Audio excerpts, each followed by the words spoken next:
Hello दोस्तों, welcome to my channel civil service mania. मैं स्निग्धा। आज हम पढ़ने वाले हैं हमारे जो हॉर्टिकल्चर एंड लैंडस्केप गार्डनिंग की सीरीज चल रही थी उसकी ये लास्ट वाला टॉपिक है जो है role of fruits and vegetables in human nutrition. इसके साथ हमारा ये वाला टॉपिक खत्म हो जाएगा। इसमें जो बचा कुचा चीज़ है, जो प्लांटेशन क्रॉप की इंडिविजुअल जो चीज़ें थी, tea, coffee, coconut, arecanut, rubber and sugarcane, इसको हम कभी कंप्लीट करेंगे। पहले तो हमारा जो मेजर सिलेबस है वो कंप्लीट होने दीजिए। उसके बाद धीरे धीरे करके इसके भी जो भी बच गया है उसको हम कवर करेंगे। फिर ये वेजिटेबल्स में भी थोड़ा रह गया है, उसको भी हम कंप्लीट कर लेंगे। बाकी सारी चीज़ हम कंप्लीट कर चुके हैं। स्पाइसेस, फ्लावर कट्स, इस पर ज़्यादा क्वेश्चंस नहीं आते, फिर भी हम कवर करेंगे जब हमारा मेन सिलेबस ख़त्म हो जाएगा और कभी कभी वक्त मिलेगा तो चलिए शुरू करते हैं। ये है हमारा लेक्चर नंबर 16। इस सीरीज का आखिरी वीडियो है, ये लेक्चर है जिसमें हम पढ़ेंगे role of fruits and vegetables in human nutrition. ठीक है, यहाँ पे हम एक्सप्लोर करेंगे fundamental importance of nature's bounty in maintaining optimal health and preventing diseases through comprehensive nutritional support. ठीक है, ये मेरी बहुत ही फेवरेट टॉपिक है, क्योंकि जब न्यूट्रिशन की बात आती है तब मैं उसमें बहुत इमोशन हो जाती हूँ, क्योंकि I just love the nutrition concept, the way God has created our the creation. ठीक है जी, वो सब कुछ मुझे बहुत पसंद है, तो इसी वजह से इसको थोड़ा बहुत अच्छे से पढ़ाई करेंगे। तो understanding food, nutrition and nutrients. Food क्या है, न्यूट्रिशन क्या है एंड न्यूट्रिएंट्स क्या है, तीनों को समझते हैं। एनीथिंग सॉलिड और liquid which when swallowed, digested and assimilated provides essential substance called nutrients. कोई भी सॉलिड और लिक्विड सब्सटेंस, कुछ भी हम अगर सैलो करते हैं, हमारे मुंह में चबा के, दांत के माध्यम से चबा के उसे इंजेस्ट करते हैं, सैलो करते हैं, और वो अंदर जाकर हमारे स्टोमक में डाइजेस्टेड होता है एंड असिमुलेट होकर हमें एसेंशियल सब्सटेंस प्रोवाइड करता है फॉर, मतलब लिविंग के लिए, हमारे डिफरेंट वर्क को मेंटेन, मतलब हमारे फंक्शनलिज्म के लिए। तो इसको बोलते हैं nutrients. It is the basic necessity of life that supply energy. इसी न्यूट्रिएंट के वजह से हमें एनर्जी मिलता है, जो हमें ग्रोथ के लिए सपोर्ट करता है एंड हमारे टिश्यू को रिपेयर करता है, हमको डिजीजेस से प्रोटेक्ट करता है एंड हमारा बॉडी फंक्शन को रेगुलेट करता है। तो इसी चीज़ को बोलते हैं फूड। फूड एक ऐसा नहीं है कि हम खा लिया, हमारा पेट भर लिया, उसको फूड नहीं बोलते। फूड वही होता है सही तरीके से जो हमें प्रोवाइड करता है एसेंशियल न्यूट्रिएंट्स, जो हमारे दिनचर्या के लिए, हमारी ज़िंदगी जीने के लिए, हमारे टिश्यू रिपेयर करने के लिए, हमें डिजीजेस से बचाने के लिए, हमें एनर्जी प्रोवाइड करने के लिए मदद होती है। हम पिज़्ज़ा खा लिया, बर्गर हो लिया, ये जो चीज़ है ना, वो 0 कैलोरी प्रोवाइड करता है। उनसे कोई भी, किसी भी तरह की कोई न्यूट्रिएंट्स हमारे बॉडी एब्जॉर्ब नहीं करती। तो इसी वजह से इसको फूड में काउंट नहीं किया जाता। लेकिन हम आजकल ज़्यादातर वही चीज़ें खा रहे हैं। ठीक है, एनीवे, न्यूट्रिशन। न्यूट्रिशन क्या होता है? The science of food, nutrients and other substances they contain, including their actions within the body through ingestion, digestion, absorption, metabolism and excretion। जो साइंस है, फूड का जो साइंस है, फूड में जो न्यूट्रिएंट्स है एंड जो भी अदर सब्सटेंसेस एक फूड कंटेन करती है, और वो बॉडी में जाकर किस तरह से वो इंजेस्ट होती है हमारे बॉडी की सिस्टम में, किस तरह से डाइजेशन होती है, किस तरह से एब्जॉर्प्शन होती है, मेटाबॉलिज्म होती है, और उसके साथ एसेंशियल न्यूट्रिशन सब एब्जॉर्प्शन होने के बाद जो भी अननेसेसरी चीज़ है, वेस्ट है, वो हमारे एक्सक्रीट कैसे होती है हमारे एक्सक्रीटोरी सिस्टम के साथ। तो ये सब चीज़ों को बोलते हैं न्यूट्रिशन। ठीक है, it encompasses social, physiological and economic dimensions too. ठीक है, और न्यूट्रिएंट्स क्या है? Nutrients essential constituents in food that must be supplied to the body in suitable amount.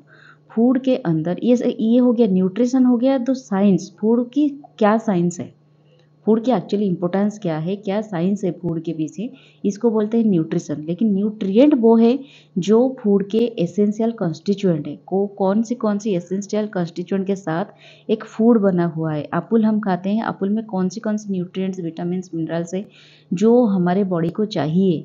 In suitable amount में, उसको बोलते हैं न्यूट्रिएंट्स। दीज इंक्लूड, इसमें कार्बोहाइड्रेट इंक्लूड है, protein, fats, minerals, vitamin, water and fibre. Classified as, इसको micro nutrients में divide किया गया है एंड माइक्रो न्यूट्रिएंट्स में डिवाइड किया गया है। तो समझ में आ गया फूड किसको बोलते हैं, न्यूट्रिशन किसको बोलते हैं और न्यूट्रिएंट्स किसको बोलते हैं। इसको अगर आप समझ गए तो बाकी के हाफ चीज आप समझ जाते हो। ठीक है, तो दोस्तों अब हम देखेंगे बैलेंस डाइट की फाउंडेशन क्या है।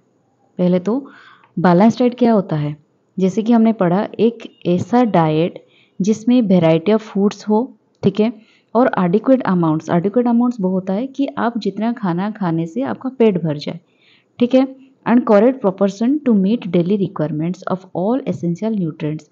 माने इस तरह के प्रोपोर्शन में आपका हो, जैसे कि उसमें ample amount of carbohydrate, protein जितना आपका बॉडी नीड करता है, fat, vitamins, minerals, fibres, proteins, सब कुछ भरे पड़े हो। आपके डेली एसेंशियल न्यूट्रिएंट, आपकी बॉडी जो रिक्वायर करती है एसेंशियल न्यूट्रिएंट, वो हर एक चीज़ उसमें इंक्लूडेड हो, तो इसको बोलते हैं बैलेंस डाइट। ये बैलेंस डाइट लेने से क्या होता है, हमारा गुड हेल्थ ये प्रमोट करता है, हमें एक सेफ्टी मार्जिन प्रोवाइड करता है। सेफ्टी मार्जिन क्या होता है कि अगर आप हर रोज बैलेंस डाइट ले रहे हो तो आपके जो भी बॉडी की एसेंशियल विटामिन, मिनरल्स रिक्वायर्ड होता है वो तो आपको मिल ही जाती है।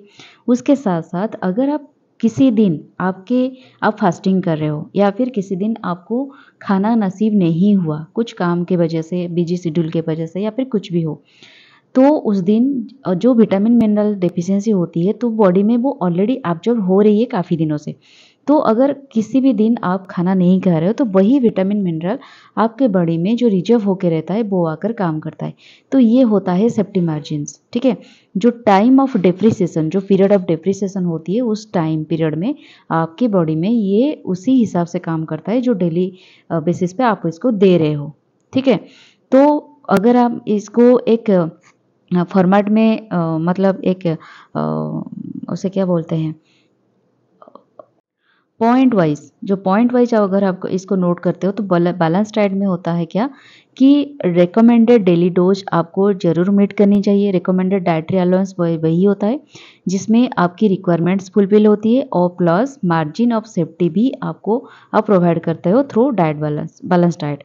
तो इसमें वेराइटी ऑफ फूड इंक्लूड होती है, meet RDA for all nutrients, ये आपको न्यूट्रिएंट प्रोवाइड करता है इन करेक्ट प्रोपोर्शन, और सेफ्टी मार्जिन भी ऑफर करता है for nutrients, promote and preserve good health, उसके साथ साथ एक्सेप्टेबल बॉडी वेट को भी मेंटेन करता है। ठीक, फिर फ्रूट्स एंड वेजिटेबल्स की क्या रोल होती है।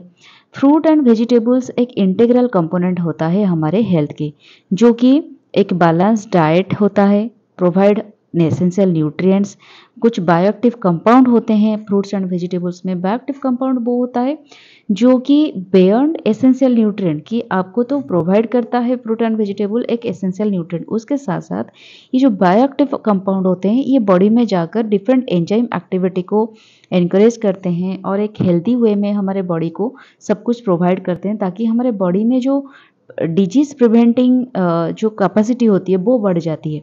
तो हमारे बॉडी में एंटीऑक्सीडेंट प्रॉपर्टीज बढ़ जाती है, हमारे बॉडी को वो इम्यूनिटी बढ़ जाती है, जिसके वजह से डिफरेंट जो डिजीजेस होती है उसमें हमें प्रिवेंशन की रास्ता मिल जाती है, मतलब प्रिवेंट कर लेता है हमें हमारी बॉडी हमको to be fall in sick.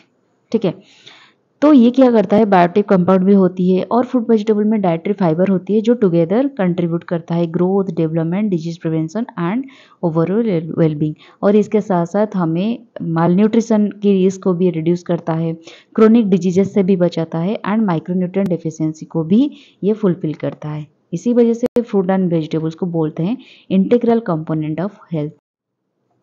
बैक्टिव compound क्या होता है, जैसे कि मैंने आपको कहा बैक्टिव कंपाउंड डिफरेंट तरीके से होता है, जैसे कि antioxidants, antitoxins and carcinogenic blockers.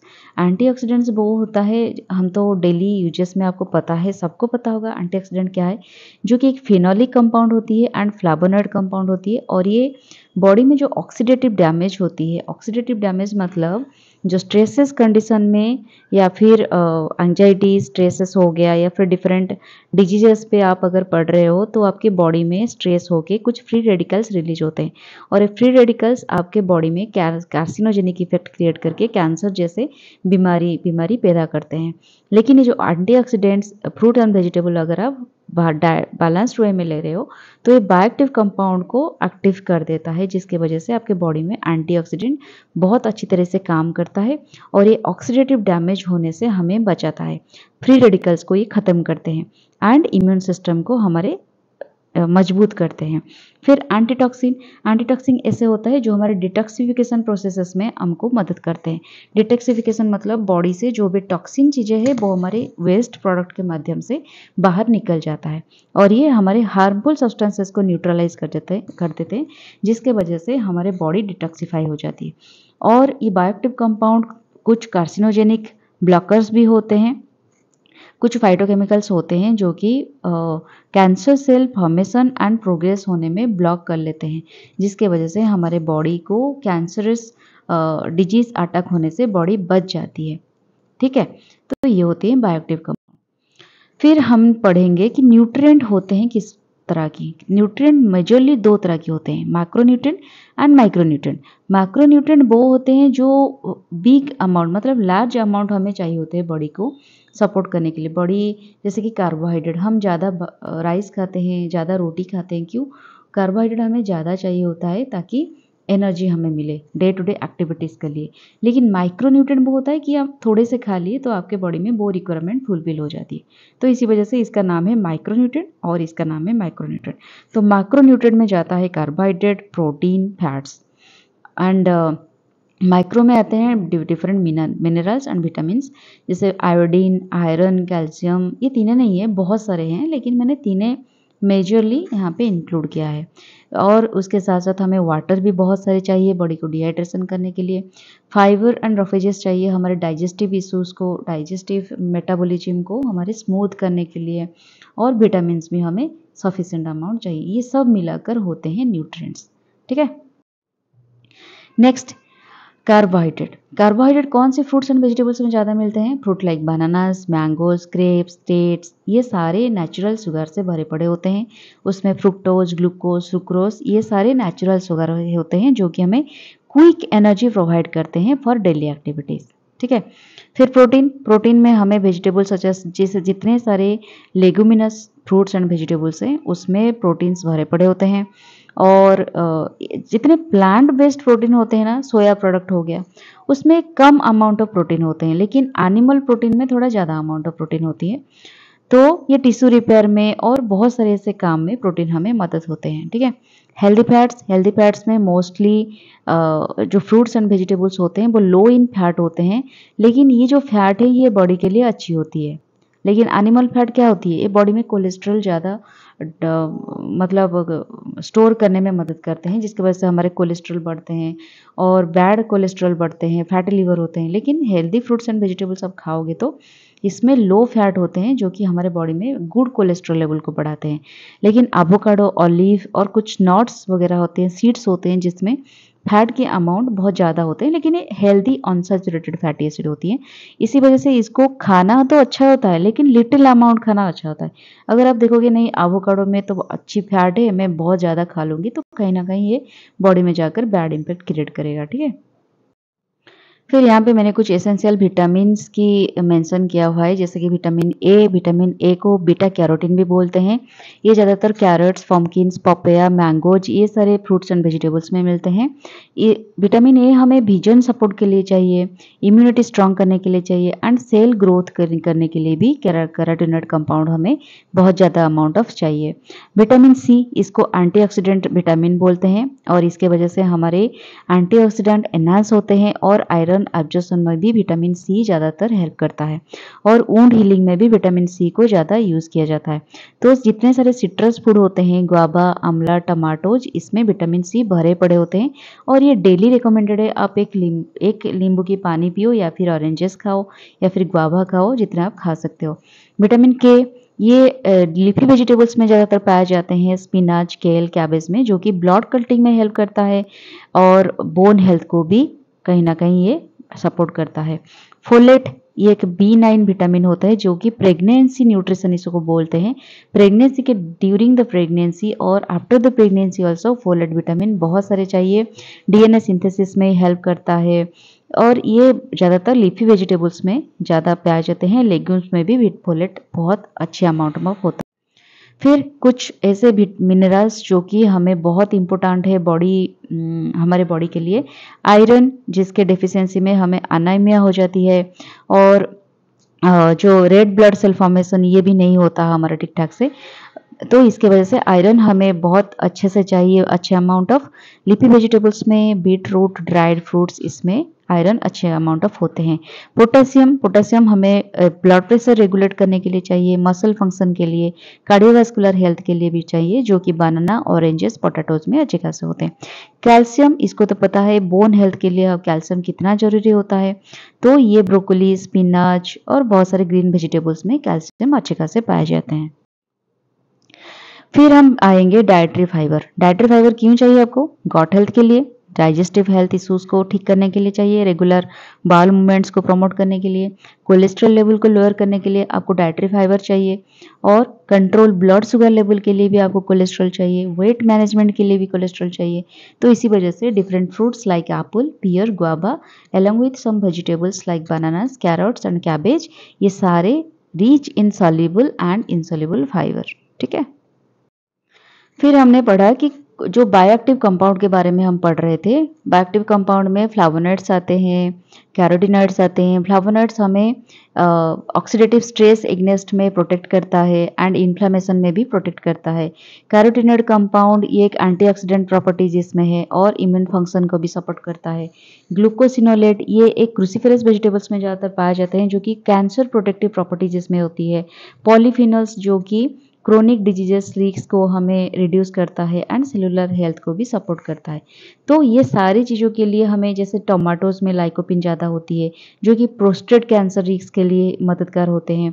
Berries में जो एंथोसियानिन होती है वो हार्ट डिजीज में प्रोटेक्ट करता है। तो ये सारे नेचुरल जो मेडिसिन होती है प्लांट की, इसमें जो बायोएक्टिव कंपाउंड होती है तो वो बहुत सारे हेल्प करती है हमारे body building.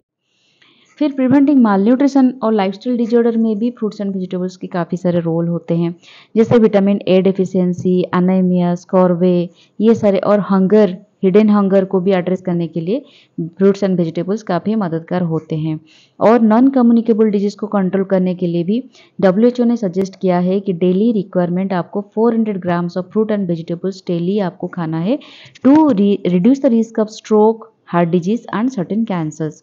Obesity and diabetes management के लिए भी काफ़ी मददगार होता है, क्योंकि फ्रूट एंड वेजिटेबल बहुत लो कैलोरी होती है, हाई फाइबर कंटेंट इसमें होती है, जो कि वेट कंट्रोल को सपोर्ट करता है एंड ग्लूकोज रेगुलेशन को भी मेंटेन रखता है, ग्लूकोज रेगुलेट करता है, ताकि जो कि मेटाबॉलिक हेल्थ में भी अल्टीमेटली एनकरेज करता है। ठीक है। एडिशनल हेल्थ बेनिफिट क्या है? हाइड्रेशन मैनेज करते, मतलब देखो, अगर आप कहीं प्यासा हो, आपको कहीं पानी नहीं मिल रहा है, तो अगर आपके आसपास कुकुम्बर है, मेलन्स है, ऑरेंज है, तो खा लेते हो, कहीं ना कहीं आप फुल फील करते हो, आपकी थर्स्टी मिट जाती है। तो इसका मतलब क्या है? ये fruits and vegetables are rich in water, तो ये बॉडी को डिहाइड्रेशन से बचाता है और उसके साथ साथ फ्लूइड बैलेंस को भी मेंटेन करता है। ऐसा नहीं कि इसमें सिर्फ वाटर होते हैं, डिफरेंट विटामिन मिनरल्स होता है जो हमारे बॉडी में फ्लूइड बैलेंस को भी मेंटेन रखता है। डिटॉक्सिफाई करता है, ऐसे कुछ प्रॉपर्टीज होती है जो कि टॉक्सिन, एंटीटॉक्सिन केमिकल्स होती है, जो बॉडी में बैड टॉक्सिन को वेस्ट प्रोडक्ट के हिसाब से निकाल देता है और हमारे लीवर को लीवर हेल्थ को मेंटेन रखता है। गॉट हेल्थ, बनाना, ओनियन, गार्लिक, ये सारे हेल्दी गॉट प्रमोट करते हैं, माइक्रोब्स को अच्छे माइक्रोब्स को बढ़ाते हैं एंड डाइजेस्टिव वेलनेस को भी मेंटेन रखते हैं। तो एक्स्ट्रा बेनिफिट हमें मिल जाता है फ्रूट्स एंड वेजिटेबल्स से। फिर दोस्तों हम देखेंगे कि socio economic and cultural relevance क्या है फूड के साथ। हमारे जो affordable sources of nutrition for rural and tribal populations, providing essential nutrients at low cost while supporting local agriculture. हमारे जो फ्रूट्स एंड वेजिटेबल्स होते हैं, कहीं ना कहीं ये अफोर्डेबल होते हैं for the rural and tribal population के लिए, क्योंकि वहाँ पे जो भी वो चीज़ अडॉप्ट करते हैं वो अपने हिसाब से अडॉप्ट करते हैं और वो अपने जो किचन यार्ड होते हैं, बैक यार्ड होते हैं, वहाँ पे उगाते हैं।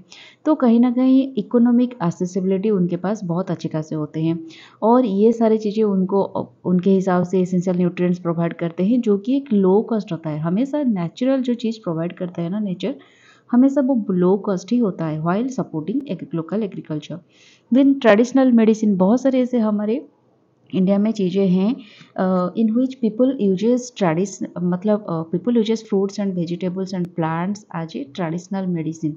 ओके, वो एक्सटेंसिवली यूज़ करते हैं। जैसे कि एग्जांपल मान के चलिए, आंवला को इम्यूनिटी पर्पजेस के लिए यूज़ किया जाता है एंड टर्मरिक को हीलिंग प्रॉपर्टीज़ के लिए यूज़ किया जाता है। तो ये सारे हमारे कल्चरल रिलेवेंस को थोड़ा बढ़ाता है।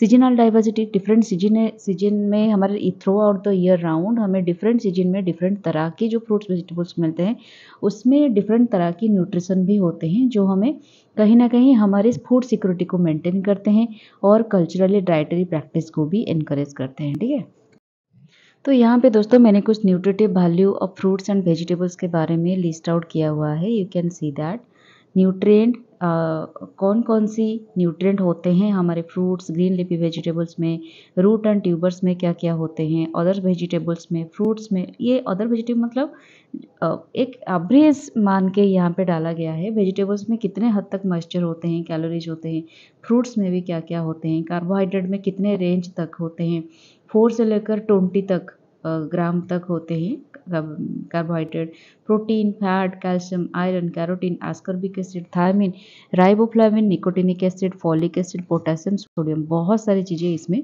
भरे पड़े होते हैं। फिर हम देखेंगे बैलेंस्ड फूड, कैसे हम फ्रूट्स एंड वेजिटेबल्स को मिलाकर एक बैलेंस्ड डाइट हम बना सकते हैं। देखिए, पहले तो हमें बैलेंस्ड डाइट में, जैसे कि मैंने आपको पिछले स्लाइड में बताया कि हमें डाइवर्सिटी ऑफ फूड चाहिए। एक ऐसा नहीं सिर्फ रोटी खा लिया या फिर राइस खा लिया और दाल खा लिया, आपकी डाइट कंप्लीट होगी, आपकी पेट भर गया। हमें पेट नहीं भरना है, हमें बॉडी को बैलेंस्ड न्यूट्रिशन देना है। You have to provide balanced food and nutrition to your body, understood. Then first we have to give some energy giving food, and energy giving food is what? It is carbohydrate। समझ में आ गया।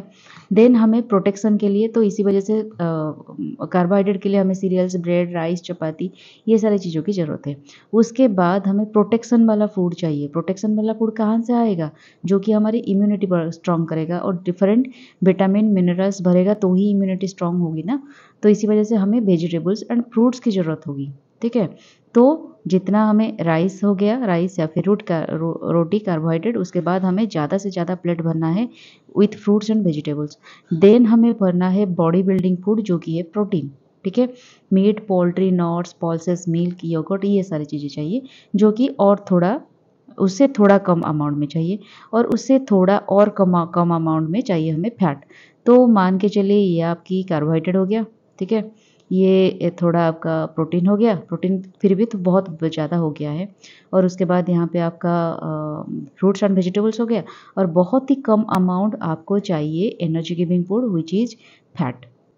ठीक है, fat already आपके body में store होकर रहती है, तो इसी वजह से हमें ज़्यादा फैट भरने की ज़रूरत नहीं है। नेचर ऑलरेडी, जो भी आप खा रहे हो, आजकल के ज़माने में तो आप कुछ काम करते नहीं हो। जो लोग घर में बैठते हैं, एक सीडेंटरी लाइफस्टाइल मेंटेन करते हैं, उनको इतना मतलब फैट की ज़रूरत नहीं होती, और ये सारे फैट हमें मिल जाते हैं फैट्स, ऑयल्स एंड शुगर्स में। ठीक है, नेक्स्ट कंक्लूजन में आएंगे, foundation of human nutrition. Fruits and vegetables are not just dietary supplements but from the foundation of human nutrition. They provide essential vitamins, minerals, fiber, antioxidants and phytochemicals, what you have discussed few slides back, that prevent malnutrition, promote health and reduce disease burden. Understood everyone? A diversified intake of locally available seasonal fruits and vegetables is key to sustain health and nutrition security। आप सिर्फ carbohydrate, protein खा के आपकी body नहीं बना सकते। आपको healthy रहने के लिए, long life, through out the life disease free रहने के लिए, एक हेल्दी लाइफ मेंटेन करने के लिए आपको फ्रूट्स एंड वेजिटेबल्स की ज़रूरत है ही है। ये एक क्या बोलते हैं उसको, थंब रूल है खाने का। ठीक है, तो daily minimum WHO recommended हिसाब से daily minimum you need 400 grams of fruits and vegetables to consume. Then 7+ essential nutrients है, जो आपको कंज्यूम भी करना है डेली बेसिस पे, carbohydrate, protein, fats, vitamin, minerals, water and fibre. And there are 100 plus phytochemicals which are actively present in fruits and vegetables. Those are bioactive compounds for disease prevention and health promotion. Okay, here we completed the fifth series of our agriculture 2 paper, that is horticulture and landscape gardening. जो जो इसमें था हमने complete कर दिया है. Next हम fourth series को ज्वाइन करेंगे. नेक्स्ट वीडियो में हमारा ये वाला टॉपिक आएगा, और ये टॉपिक ख़त्म होने के लिए जो चाहे मुझे कंग्रेचुलेसन बता सकते हैं, और जिनको पीडीएफ चाहिए तो लिंक में जाकर हमारे चैनल ज्वाइन कर लीजिए, टेलीग्राम चैनल. वहाँ पे पीडीएफ मिल जाता है, और वहाँ पे पीडीएफ डाउनलोड करके आप अपने एग्जाम के लिए प्रिपेयर हो सकते हो. तो तब तक के लिए stay tuned with my channel for the next video and the next series. And कैसा लगा वीडियो मुझे जरूर कमेंट बॉक्स में बताना. Tata, bye bye, take care.